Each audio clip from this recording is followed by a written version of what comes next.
Every club. Every day. The Global Sports Podcast Network. Hello and welcome to the Daily Brighton podcast. I'm your host today, Blesses Chabamba, and I'm joined by my good friend Joe. How are we doing? Oh, mate, it's so good to be back, mate. It's good to be back. I feel like I'm barely ever on the pod, but I'm here now, mate. We are missing one more today in Mr. Jamie Guerra, who's away in Europe, so we're wishing him a good time. Yeah, I mean, so I hope he has an all right time. But back to business after the international break. Today we are going to be talking about the scouting that's going on in Brighton. The decision has been made on Brighton's scouting future. In segment 2, we're also going to be talking about the Christmas period and the sort of the games coming up in and around that period. It's going to be a busy period for Brighton. And finally, we've got a quick game for Joe.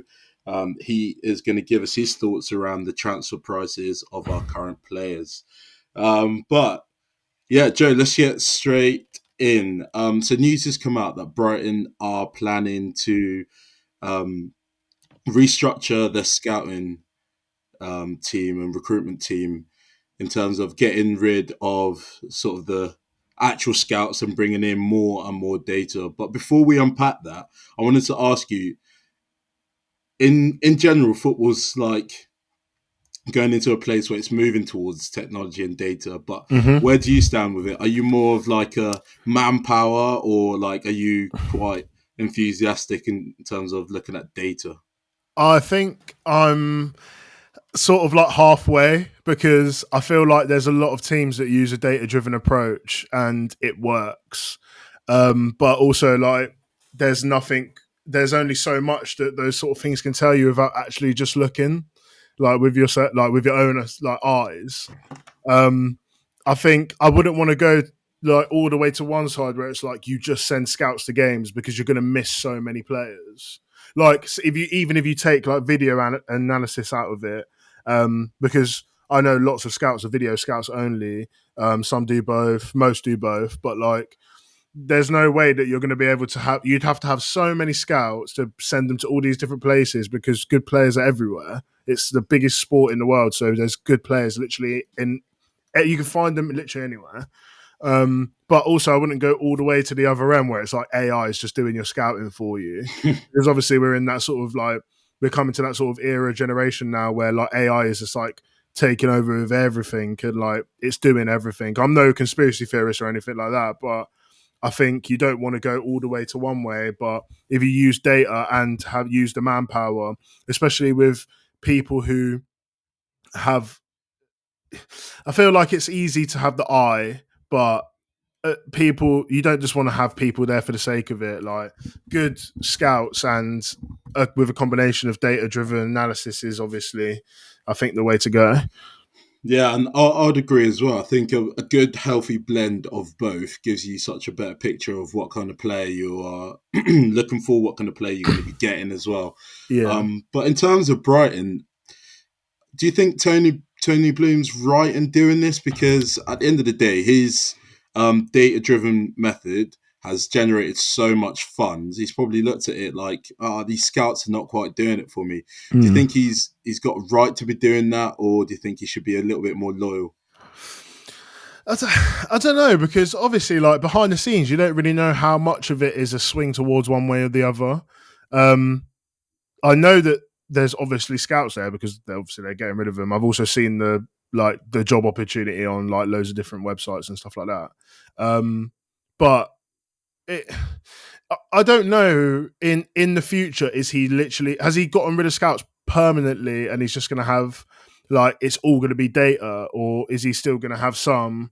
Because I know that it's like a ridiculous amount of money that he's supposed to be putting into that department, I think I saw. So I'm curious to see what he does with it, but like, it is a little bit peak. Obviously, you don't want to see people losing their jobs. But it just sort of depends on what the vision is. And I think once you sort of hear about what is done with that money, then you'll sort of have a better understanding of the vision. But I mean, he has done so well so far. So I mean, you can't really knock it until you see the results.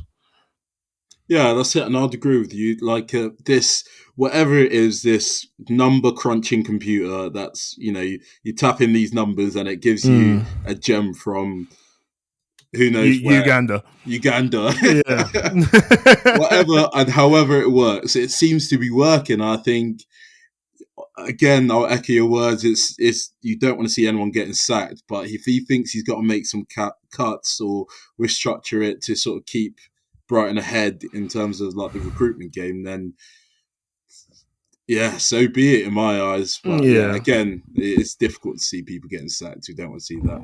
Yeah, 100%. Right. We are going to go for a short break, and when we come back, we're going to talk a little bit about our Christmas period and the games coming up. This podcast is part of the Global Sports Podcast Network, the only network bringing you exclusive daily news and views on your Premier League team, the Premier League, women's football, and fantasy football. A unique listening experience that puts fans first, bringing you the very latest breaking news from your team. Subscribe wherever you get your podcasts and make us your first listen every day. Global Sports Podcast Network. Every club, every day. Hello and welcome back to the Daily Brighton podcast. In this segment, we're going to talk about the Christmas run. Now, Joe, let's get straight into it. With Christmas coming up, what are you like? Are you kind of person who thinks we should just have we should have a break? The players need to actually breathe. Or a break? Yeah. We've had 3 of them already, mate. There's no break, lad. Yeah, but that's like international breaks. That's Get back on the pitch, mate. This is not Germany, man. We're not doing that winter break. Have you seen the amount of games they have to play? It's insane. Yeah, but that's calm, mate. What do you mean, mate? I think the bare minimum should be you should be expected to play at least, so the Thursday or Wednesday to Saturday, Sunday should be pretty much like the minimum that you're expected, really. Like, what's that? So that if you go from Sunday to Sunday, that's like 3 games. That's been a thing for so long that I feel like you should probably... all of these Nations League things, mate, bin them off, mate, because they're so irrelevant. They actually are so relevant. Right. What happened to how do you even qualify for the competitions anymore? Is there even qualification anymore? There is promotion and relegation, yeah. Promotion, relegation, it's internationals, mate. Just bin that off, mate. That's when they can have their break, right? Because if you've seen it with England, they had 8 people drop out. Half of them aren't even injured. CBA, innit? So, like, Declan Rice, he apparently broke his toe, right? How was he playing for Arsenal the week before, but now his broken toe's hurting? He's not hurt, mate. He's got business to attend to at club level, right? Saka's always limping, so I mean, is he really injured? Probably not, but like I have noticed that whenever the internationals coming up, Saka's just limping. Yeah, Saka's limping bare, mate. He's been limping for like a year and a half, but like he's not injured. But again, and then Harry Kane's come out and been like, yeah, nothing's more important than your country, but obviously that's coming from someone who's never won anything in his life. So I take it. He needs to focus on something, mate. If he thinks the opportunity's there, but yeah, I just don't think you need that break. Like the Christmas. How long has the Christmas thing been a thing for? I don't think even players have an issue with the Christmas period. I think it's more like it's all of the other games around it, like. Basically, what I'm saying, like with Nations League, I don't think they really care that much because they care about the qualification. But yeah, I don't think they need a break from other things because they keep piling on more and more things, but not from the actual schedule that's been a thing for so long. If you get me? No, I totally get you, and I think I agree with you to some certain extent as well. And UEFA, if you're listening, that was Joe's take. Someone with a suit who likes to talk about football, write that down, please. Yeah, 100%. Yeah, we don't want to see Nations League, man. It's so dead.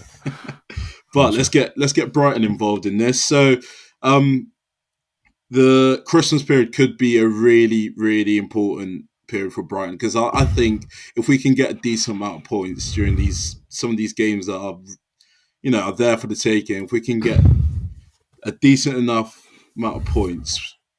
come January and we're still flirting in that around 5th, 6th, or even in the top 4. You never know. Mm-hmm. I think it's going to be a really successful season. So I think, I think it's going to be so important. So diving in straight away, the first 3 coming up, the next 4 coming up. So it's Bournemouth away, Southampton at home, and Fulham away. Where do you think we pick up points there?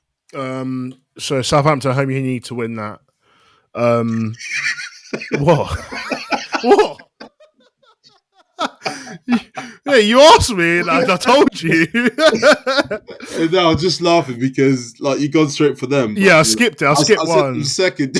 Yeah, no. So, yeah, so 3 points there definitely. Yeah, And then, to be fair, Fulham away, you probably take a point, really, but definitely could win that game. And to be fair, even with Bournemouth, I mean, they've obviously beaten City, and then did they lose to Aston Villa or did they beat Aston Villa? 1-0. 1-0. It's not bad. I think the only thing is though is that like I feel like I would say win, so 7 points, but 7 points, even like 5 points ain't that bad because all the teams around us that are going for Europe are all inconsistent as well. So I think you're probably looking at I'd say aim for 7, but if you get 5, it's not that bad. But you just don't lose. You know what I mean? Yeah, no, I definitely agree with you, and I think that Bournemouth away game is probably the toughest one out of them.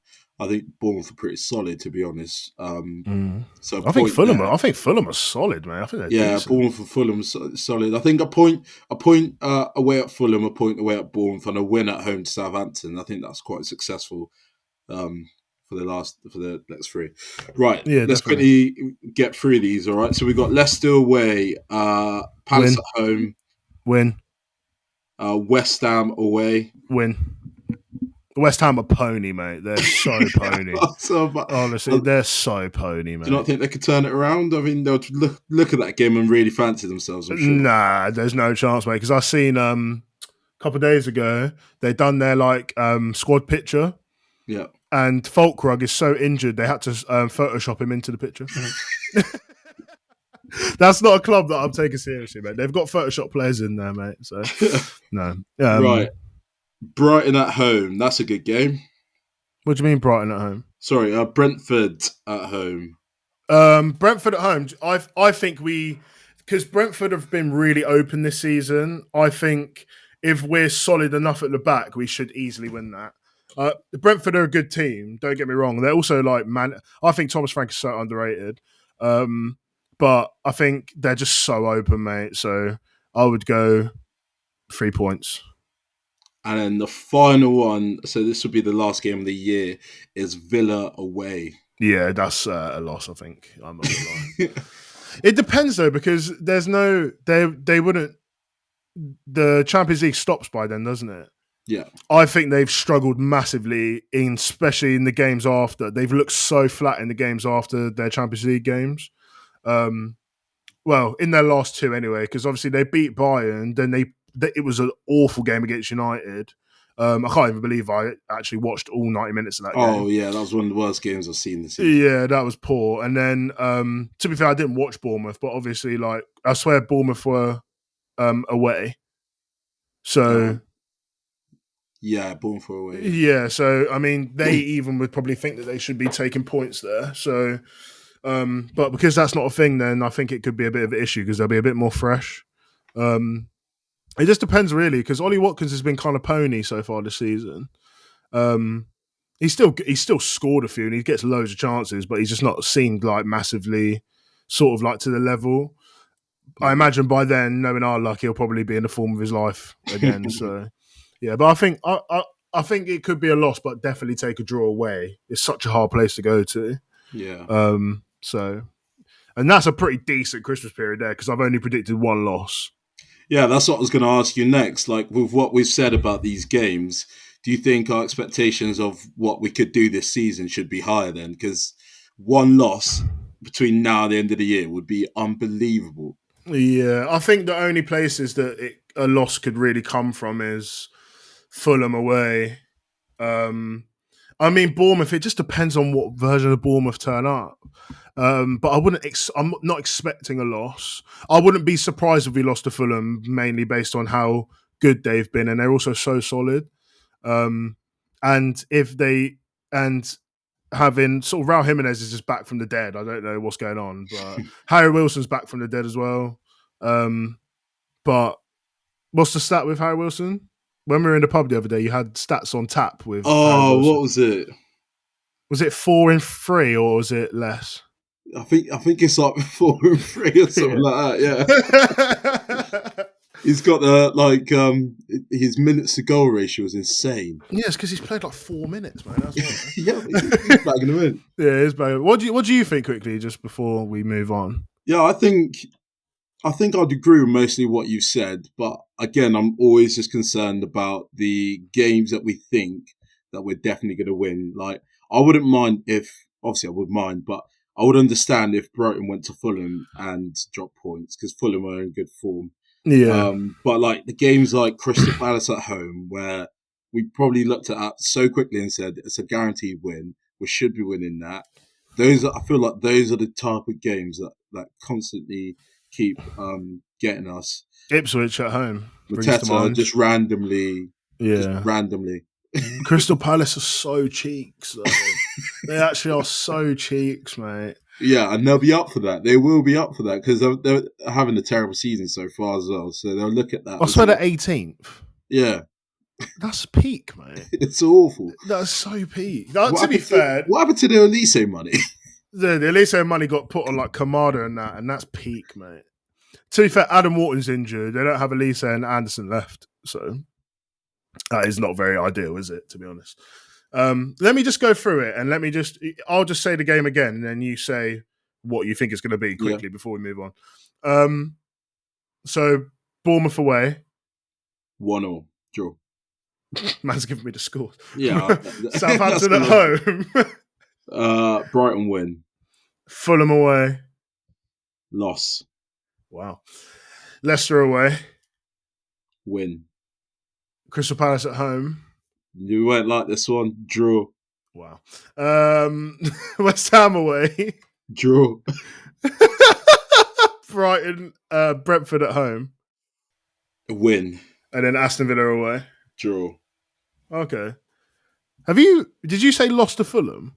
Yeah, I think so. Okay, so still one loss, but a lot less points than I predicted. A lot, yeah. I think that run there until basically that takes you into the new year. I think that run basically will solidify whether we're going to be in Europe next season.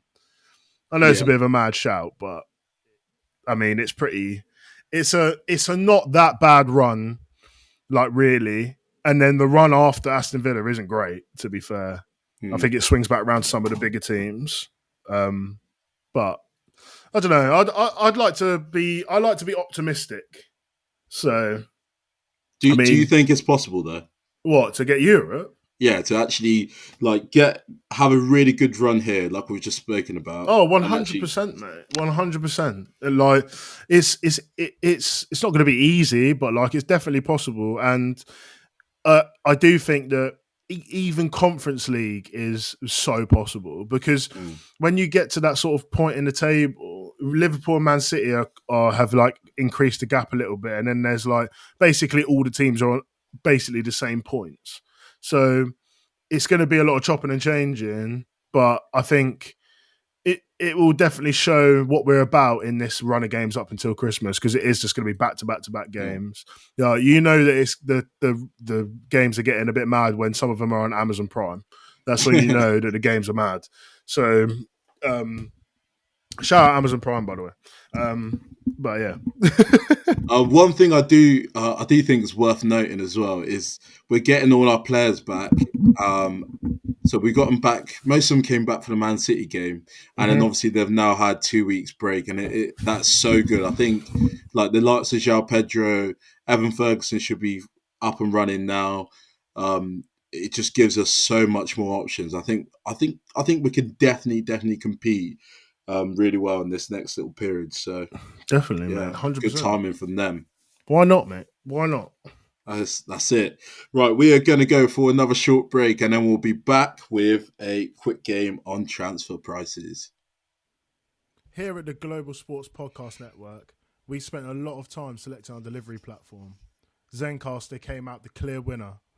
With 4K video recording from your phone and AI editing that automatically removes all those ums and ahs, it's super easy to start a podcast that sounds great and is delivered efficiently. If you're ready to tell your story, check out the link in the show description to learn more about Zencastr. Hello and welcome back to the Daily Brighton podcast. Right, Joe, how it's going to work is I'm going to say a player. I'm also going to say a value. I'm going to come up with a value for them. And then you have to tell me higher or lower of, if you would want to sell them. Oh, so I say if it's higher or lower than, so it's not actual like a fact. It's just what I think. Yeah. It's what you think. Yeah. Okay. Yeah. Hopefully, so for each one, maybe we can have a couple of talking points on what you think about them. Okay. And we'll go from there. Okay, the first one, Big Bart Verbruggen at £22 million. Higher. 100%. Okay, I'm gonna play. Let's see where we go with this. 40. I think, to be fair, I probably think that. How old is he? I think he's about 20, 22. If he's 22, mate, I reckon. Oh, Kepa's worth like 80 mil, something stupid like that. So, oh, mate, but you can't really go off that because that's just stupidity, isn't it? Yeah, I don't think that's a good. I go slightly higher. Okay. Well, a lot of people would probably say, has he got the body of work as a goalkeeper to be actually worth that much money? He's only been around for a year or so now. So my thing is, if you look around, Kepa didn't have the body of work. He was just playing. Does it? What memorable moments you have of Kepa before he joined Chelsea? Liverpool signed Mamardashvili for a similar around I think it was like 40 mil, I think. And that's off the back of a European Championship and some highlights on Twitter, I think. Obviously, there's more into it than that, but I think because the price is because he's a keeper, the price I think probably keepers and fullbacks are probably the ones where you're looking at like not as much money, but because I think he's one of the best goalkeepers in the league, especially this season. I think he's been excellent this season. So I think, do you know what? Yeah, I'd say 50. Give me 50 and we could maybe part ways and get in a keeper that's probably high potential for less money. Yeah, no, I think I'd agree with that as well. I think this season he's really shown his qualities and playing that from the back has been unreal. And I've said this a couple of times. So long may it continue. 100%. The next one, Van Heck at £22 million. Higher. £40 million. Higher. 60. No, we're taking a minute now.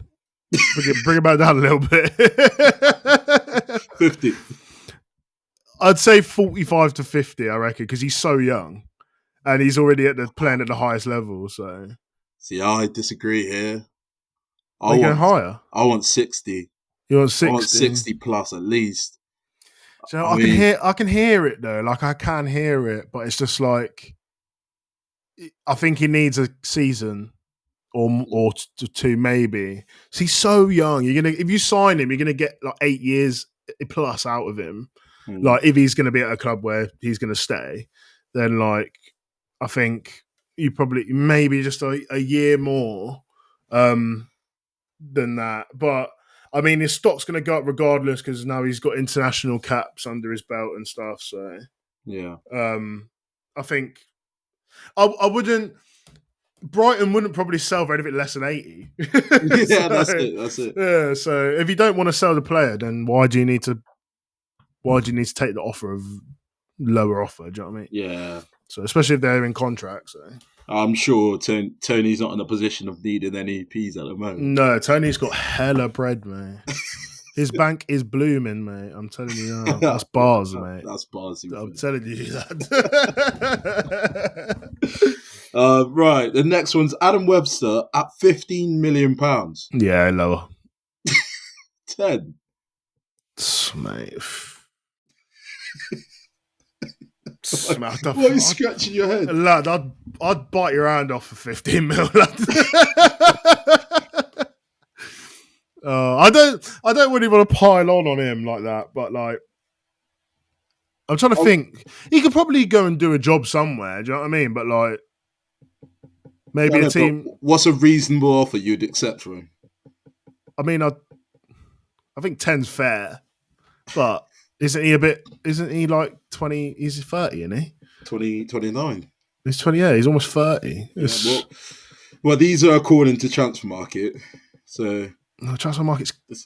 We do like Transfer Market here, don't we, on this pod? So I was going to say it's cap, but like I don't know. Like I feel like 15 mil maybe, but I just don't.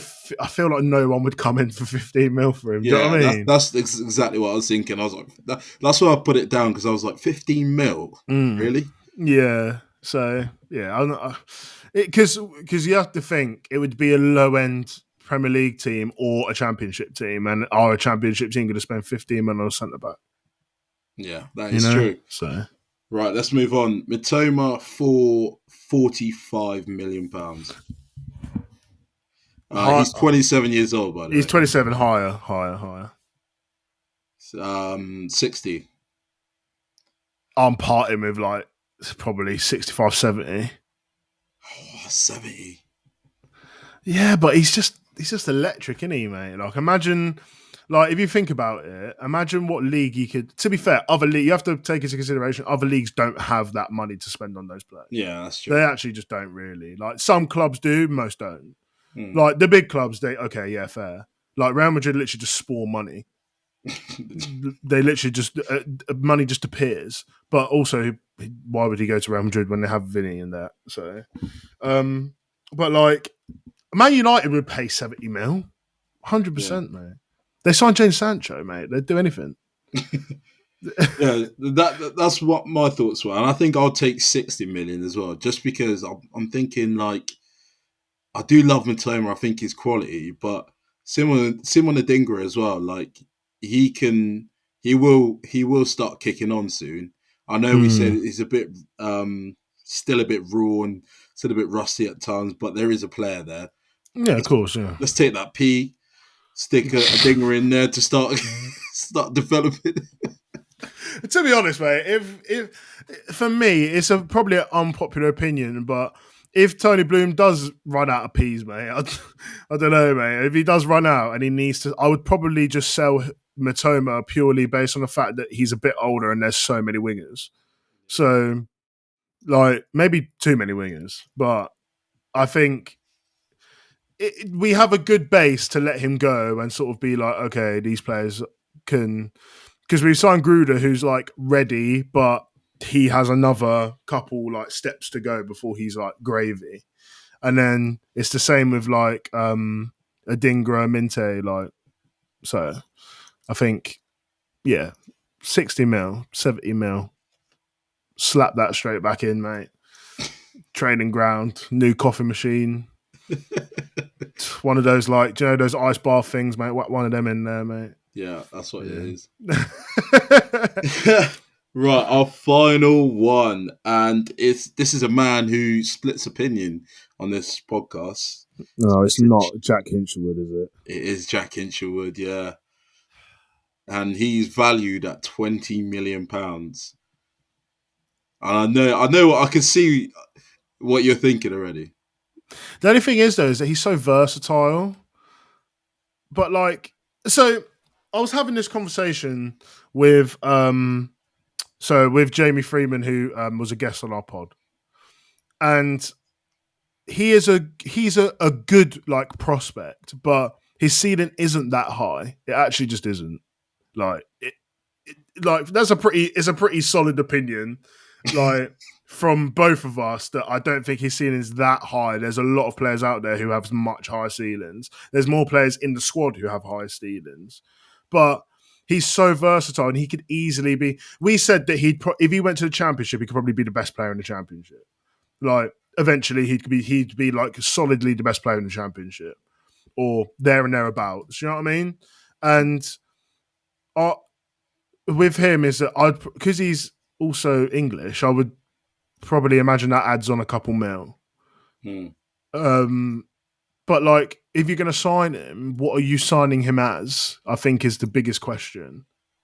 Are you going to sign him as a central midfielder? Because the central midfielders in the Premier League they're all pretty decent.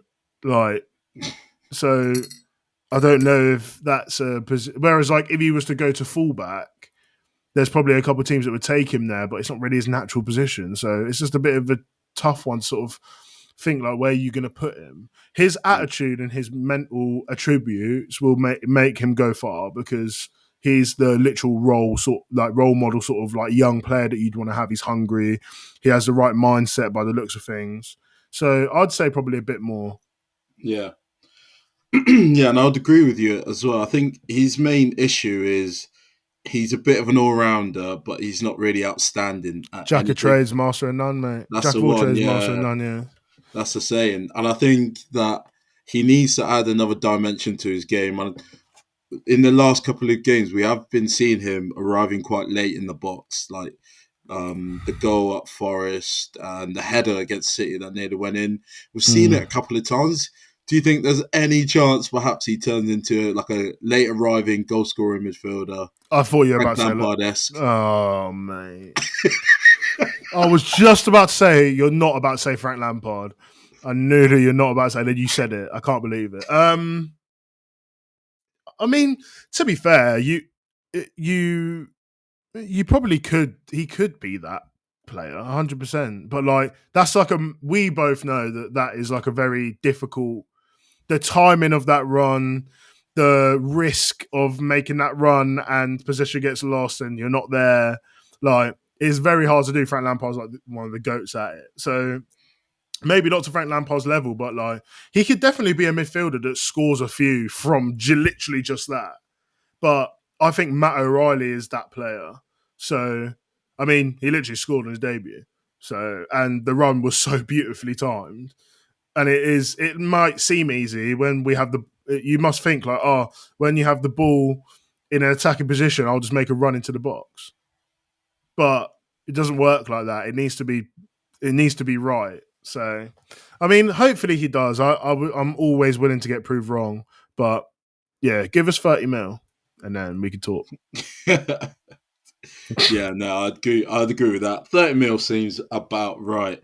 Right, guys, that is our time for today. Thank you so much for listening. I've been Blessing Strabamba. I've been joined by Joe Richardson. Joe, any last words? Just wanted a quick one, actually, like an actual genuine thing. Rich hasn't been very well recently, so we wish Rich a speedy recovery. We miss you very dearly on this podcast. So yeah, I'm just going to shout out Rich. Yeah, big up, Rich. We can't wait to have you back. And wishing you a speedy recovery. Listener, just make sure you share, subscribe, comment your thoughts on Joe's prices. Would you go higher? Would you go lower? Thanks for listening. Every club, every day. The Global Sports Podcast Network.